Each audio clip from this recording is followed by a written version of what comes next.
We are joined by the manager of the San Diego Padres, Mike Shildt, on the line. Mike, good morning.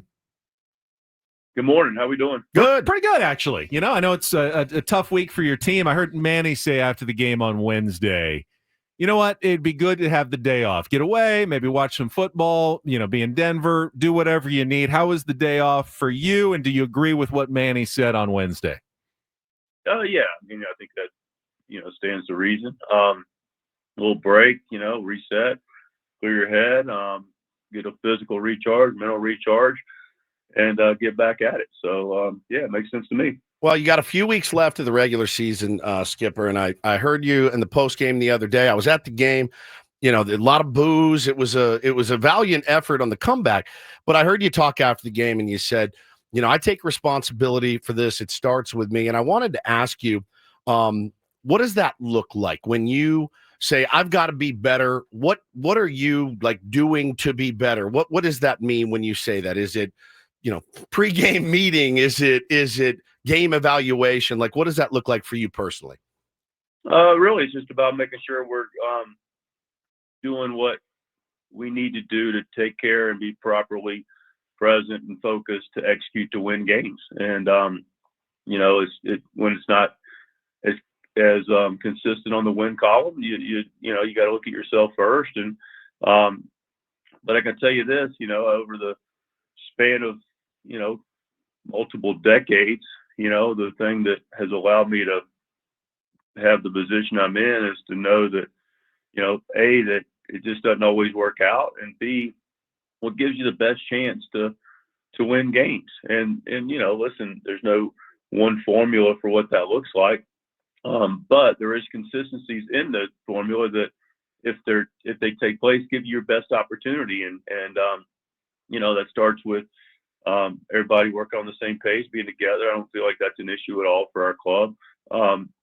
But beyond that, it's some of the principles of fundamental baseball. And, it's about consistently throwing strikes and playing clean defense and executing on offense. And while we've done that, really well for some period of time this year, we haven't been as consistent the last 10 days. And, I've got to do my part to make sure that, we're consistent with the preparation, which, the preparation part has been really good. It's an elite preparation with every department, and just making sure the focus is right. And then after that is, the execution is what it is, and we've got to be able to be more consistent with it. And I got to do my part.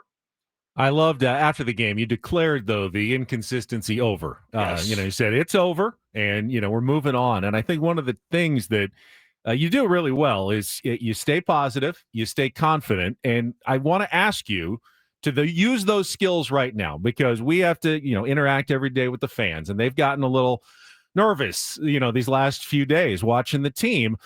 How do you stay so confident? I mean, we know your players are good. We watch them. We know how great they are. We love your team. How do you always remain so confident that they're about to turn it around? Because we know what we're doing. I mean, that's the thing about it. Listen, I understand completely the frustration, and, I understand the passion and the enthusiasm and the expectation and the desire that comes with our fan base. And, clearly they've got every right to boo. I do think it's pretty cool that we set an expectation where that's a reaction, and we're 2 games out of first place of our division. But I understand it. I get it. And we, have responsibility. But how do I stay so confident? In all humility, because what I just got through explaining, it works, and it has worked, demonstrated its work, and just got to get back to making sure that we as a group are doing those things as consistent as possible to give us the best chance to shake hands every day.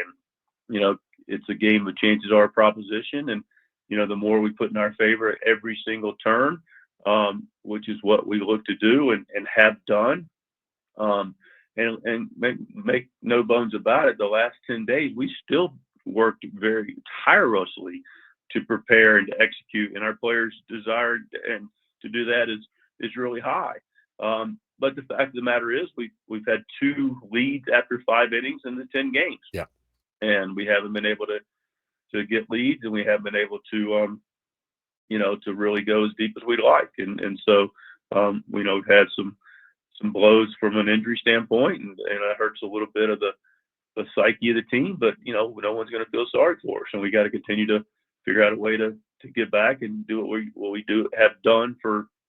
I relate to it for the past year and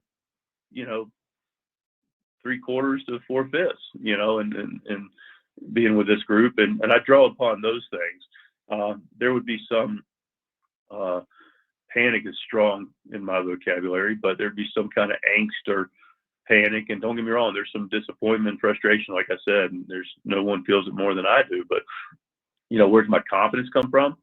We got people that know how to win, and we've done it, and just got to get back to the recipes that work and give us the best chance, and we just haven't done that as consistently. You talk about sorry about that, Skipper. Talking to the skipper, Mike Shildt, here on Ben and Woods this morning. Didn't mean to cut you off, but this is that's fine. This is the part where you tell me that I'm insane. But I tweeted it kind of a joke the other day. It obviously was bummed when Xander went down, and I said, "Oh man, that's fine. You just put Jackson Merrill back at short, right?" But and then you get all the bats in the lineup. The guys that have some slug, guys in lineup. And I thought to myself, it was kind of tongue in cheek, but how difficult would that be for you, your staff, the player? Like, how difficult would it be to abruptly move that kid who's really good in center back to the position he grew up playing his entire life? I'm not saying you should or you would, but if you did, how tough would it be? How fair would it be? Yeah, that's true. Yeah. How fair would it be? It's not tough it would be. The one thing that, and again, listen, it's a philosophy, and it's one that served me well. Do you guys think defense is important? Yes. To win baseball games? Yes, sir. Okay. I do too, but very much so. And listen, I get the slug, and I get all of that. You pay attention to how games are won and lost, and a lot of times they're won by not throwing strikes and not playing clean defensively and making routine plays. Yep. And I understand, and I have to, I don't know, defend's too strong a word. I do what I think is best in my experiences. Sure. In this game for, literally 50 years now, growing up with it, et cetera. And that's my job. Look, and I'm not saying I don't have every answer of this game. But I can tell you this: how fair would it be to say, "Hey, Jackson, you haven't played shortstop in 2 years. You never played it above AAA. You're had a season of ups and downs. Let's fire you at shortstop." Well, to be fair, didn't you guys do that to put him in center field, though? You know what I mean? Like, we've seen it done before, and it's worked. Yeah, it's worked. To be fair, yeah. Okay, well, I'm not going to argue with you. I'm just not. I know. I get it. I'm not here to argue with you. I come here to share my thoughts. I get it, and I love it. And you share your thoughts, and that's great, man. And it's what makes the world go round. Have you ever gone from? Anyway. No, the fairness. Right. The fairness makes sense. It does. That makes total sense to me. And I just, again, not saying you should or you would, but how difficult would that be? Sounds like it would be quite a challenge for everybody involved. And then, you find yourself moving guys in different positions where they maybe don't get the Gold Glove caliber center fielder. 100%. Okay. Yeah. We had the conversation that the domino effect of moving one guy, your whole lineup and defensively, could be weakened by doing that. So we did talk about that, Skipper. I mean, we understand that some of those concerns are absolutely a big part of this. You mentioned the pitching, getting those leads early in the game. You guys have had, you have some veteran starting pitchers who absolutely know what they are doing. When you and kind of Ruben are talking, what are you seeing lately that kind of needs to be a little bit different? Because it's hard to kind of pinpoint one thing, it's a home run or two, and all of a sudden you guys are down. It's hard to stop those, and say, well, just don't give up a home run, as you always like to say. The other team's trying too. Is there anything that you can kind of put your finger on with the starting pitching of late? Yeah, I think I've alluded to it a little bit, and Ruben does a great job, and it's really a part of one of the things I'm talking about, and that's we've got good starting pitching, we've got experienced guys, Darvish, Cease, Pivetta has been steady. Darvish is coming back and nursing through, staying healthy, and Dylan's having a hard time finding consistent rhythm. And, Cortez is, finding his footing in being here and in his health. We've had to play musical chairs a little bit with some of the fourth and definitely the fifth starter a little bit. And, but ultimately it comes down to, throwing consistent quality strikes, controlling counts. A good portion of those home runs have been preceded by a walk. 70, we've given up crooked numbers. Yeah. For me, a crooked number is 3 or more. And historically, it may have ebbed and flowed this season, but, over a long span, 76% of innings that have 3 or more runs in them occur with a walk or a hit batter.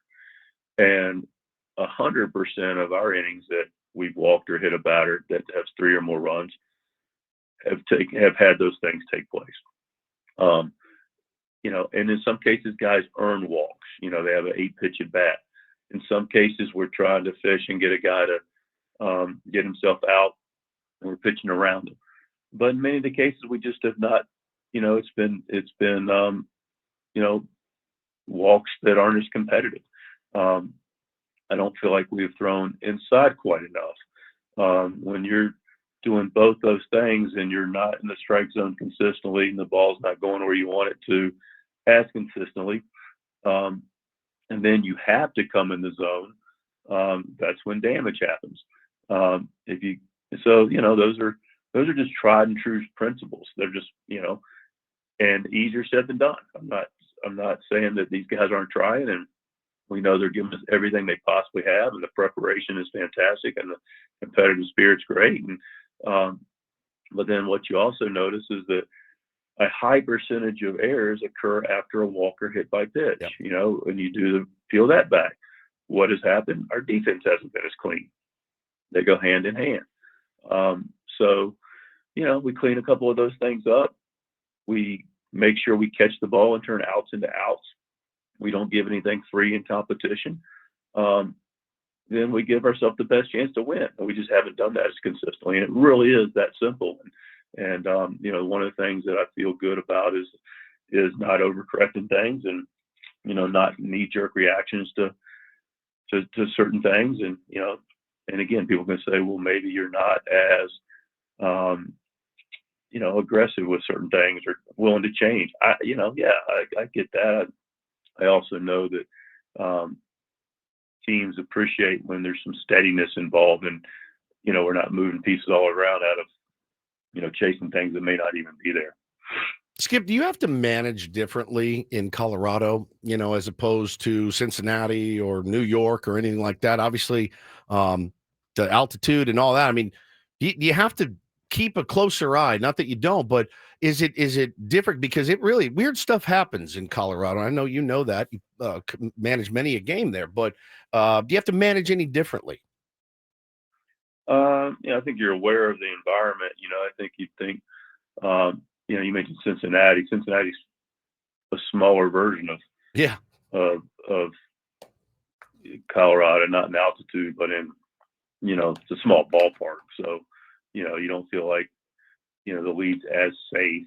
So, you probably treat a 3-run lead like a 5-run lead. But, both sides have to deal with what's going on. And, it's just, and it's even more important to what I got through just explaining about Colorado. You can't give up extra outs and you can't give away free bases. Yeah, no doubt. It's just practical, fundamental baseball. Mike, can you share anything about your pitching plans for this series? Who's going to be starting the games? Yeah, we got the Vetter today, and we got a TBA tomorrow, and we got Cease on Sunday. Okay. And then Michael King, I know you mentioned on Wednesday, not in pen, but as things were going well and recovering well, that we could see him back sooner rather than later. Any update on how he's feeling coming off of his side session? I think was the last one that he threw.